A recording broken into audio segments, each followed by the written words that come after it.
big knife, measuring cups, measuring spoons. This is a really old Dutch oven that makes phenomenal soup. You could also put this into a pressure cooker, but be careful that you don't want to turn those beans that are already cooked into mush. Fennel, I'm going to put in some fresh tomatoes. If you don't have them, don't worry about it. A little bit of basil, onion. This is a broth paste. I like it because I can have a little more control over it. Diced tomatoes. I like them better than the crushed tomatoes for this type of soup. Some pepper, which I will add some pepper, of course, when it's done, but I like to have it cooking with some.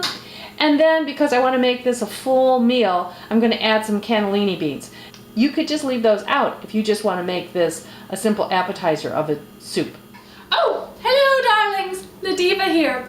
I'm just starting to get my fennel together. Now, for those of you who don't know what fennel is, it's an anise or licorice type taste, a little akin to basil, and you use the root of the fennel plant, and you use the stalk of the fennel plant. I'm going to be making a boatload because I have a whole bunch of fennel. You can just use one of these, or actually something that's smaller, and that's what the recipe is going to be set up to. The other thing is that you could make this in a pressure cooker if you wanted to, but make sure that if you're going to be using already cooked beans, you don't leave it on too long because they'll just turn into mush. It will just make for a thicker stew, but that's okay, but just realize that's what may happen. All right, so let's get started. All right, darlings, I'm just going to cut off the very end of this root. I'm going to be saving these fronds. You can either decide that they're really pretty and you want to use them in a salad, or you want to use them as a garnish, but look up the video about drying fennel, and this is what you're going to be drying. So now I'm just going to start cutting this into smaller pieces. I'm going to go straight across.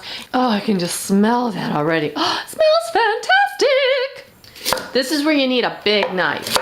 I'm cutting around the root, and in fact I could stick this in some water and I would have a little shoot come up and I'd start regrowing the fennel.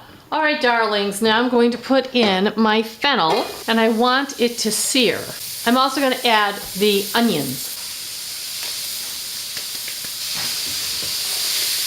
Now I'm going to let them sear for a minute. All right, so you see how everything's starting to turn brown? There's no oil in this pan, but things will start to sear. So I'm turning it over so it has new stuff on the bottom, and then that will sear. Medium Roma tomatoes. Add the canned tomatoes. Now add your beans. The broth paste. And the chopped basil.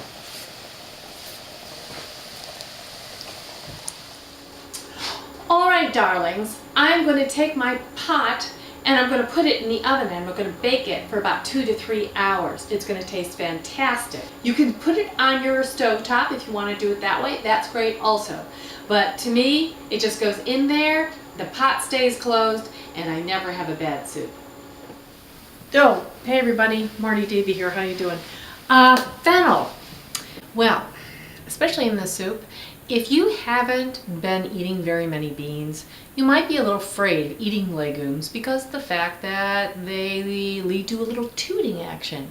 Well, fennel is excellent for degasifying the intestinal tract. So you may want to start off with beans with some fennel with them, and it's just another great flavor.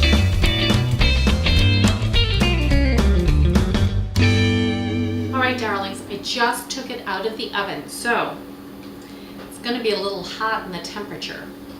But I'm going to put a little pepper on it because I really like a little pepper. Oh, if you like that kind of fresh tomato soup kind of flavor, this is great. Alright, now I'm going to get a piece of the fennel.